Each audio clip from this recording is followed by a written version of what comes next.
మేము అడిగినాం, అందరికి వస్తుంది కదా రుణం, ఎందుకు మీకు ఇబ్బంది అని చెప్పి మేము అడిగితే వాళ్ళు చెప్పిన మొట్టమొదటి కారణం ఏంటంటే అది పేరుకు మాత్రమే తప్ప అందరికీ రుణమాఫీ అయితలేదు.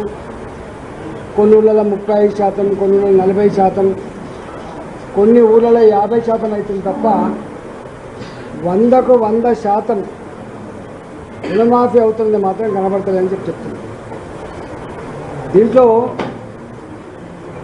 ఎస్ఎల్బిసి మొత్తం ఈ రాష్ట్రంలో ఎంతమంది ఫార్మర్స్ ఉన్నారు, ఎంతమందికి రుణం ఇచ్చిండ్రు, ఎంత చెప్పేది ఎస్ఎల్బిసి చెప్తారు బ్యాంకర్స్.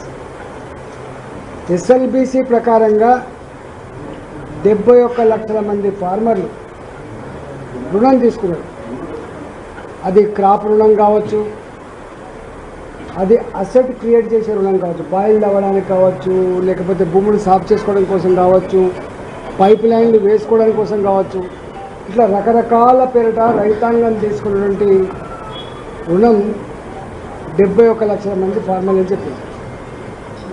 రేవంత్ రెడ్డి గారు రుణమాఫీ చేస్తాం 2 లక్షల వరకు, రైతులారా ఎవరైనా రుణం తీసుకోకుండా ఉంటే ఇప్పుడే పోండి, రుణం తీసుకోండి, నేను అధికారంకి వచ్చినటువంటి వెంటనే ఒకటే స్ట్రోకులో ఒకటే నెలలో 2 లక్షల రూపాయల రుణమాఫీ చేస్తా అని చెప్పి వారు హామీ ఇచ్చినప్పుడు వారు చెప్పిన లెక్క 64 లక్షల మంది రైతులు అన్నాడు. ఆ తదుపరి వారు మొత్తానికి అటు చెప్పి ఇటు చెప్పి 49 లక్షల మంది రైతులు ఉన్నారని తేల్చింది. దీన్ని పేమెంట్ చేసేటప్పుడు విధి విధానాల పేరిట అనేక రకాల ఆంక్షలు పెట్టినప్పుడు ప్రతిపక్ష పార్టీలుగా మేము అడిగినాం, చేస్తావా లేదా, ఈ డొంకదాడు పద్ధతులు ఎందుకు అవలంబిస్తున్నావు రేవంత్ రెడ్డి గారు? ఆనాడు నువ్వు చెప్పిన మాట ఏంటి, ఇవాళ నువ్వు మాట్లాడుతున్న మాట ఏంటి? నాలుకనా తాటి మటనా? అసలు నీకు విశ్వసనీయత ఉందా అని చెప్పి మేము ఆనాడు మాట్లాడుతానే మళ్ళీ బయటకు వచ్చి ప్రతిపక్షాలు కావాలని రాద్ధాంతం చేస్తున్నాయి.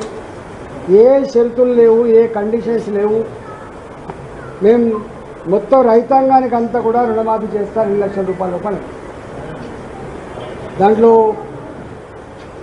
పెద్ద ఎత్తున ప్రచారం చేసుకొని అదో పండుగలాగా ఎవరు చేయనట్టుగా, ఈయన మాత్రమే చేస్తున్నట్టుగా, రైతాంగం మొత్తం ఒకసారి ఆత్మహత్యలు ఆగినట్టుగా, రైతాంగాన్ని మొత్తం ఏదో ఎలుగబెట్టినట్టుగా చెప్పుకొని దీన్ని 1 నెల రోజులలో చేస్తా.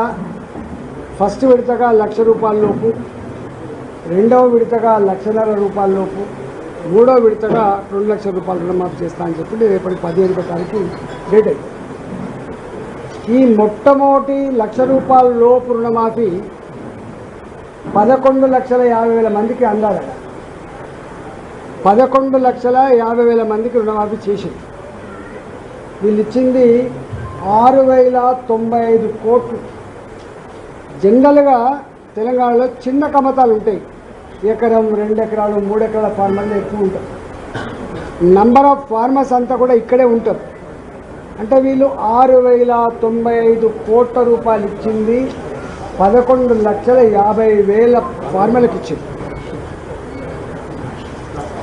ఆ తదుపరి రెండో విడతగా 1,49,000 లోపు, 1,50,000 కూడా కాదు, 1,49,000 వరకు మళ్ళీ వీళ్ళు ఇచ్చింది ఇంకొక 6,000 కోట్లు.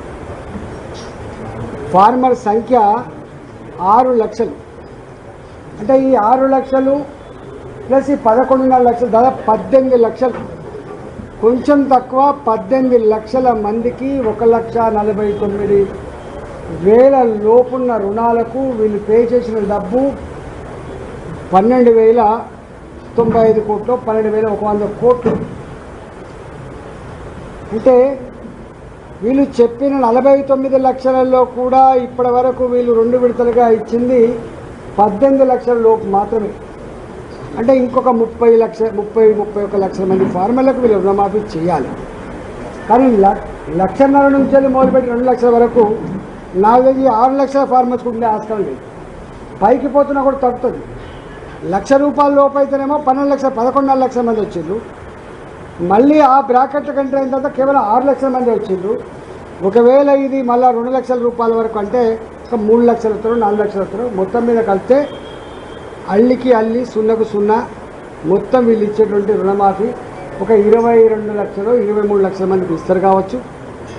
అది కూడా ఇంకొక ఈ 12,000 కోట్లని ఇంకొక 3,000 కోట్లు అయితే 4,000 కోట్లు అయితే ఇస్తారు కావచ్చు తప్ప వీళ్ళు చెప్తున్నట్టుగా 34,000 కోట్ల రూపాయలని 49 లక్షల తేల్చడం అనేటువంటిది శుద్ధ అబద్ధం.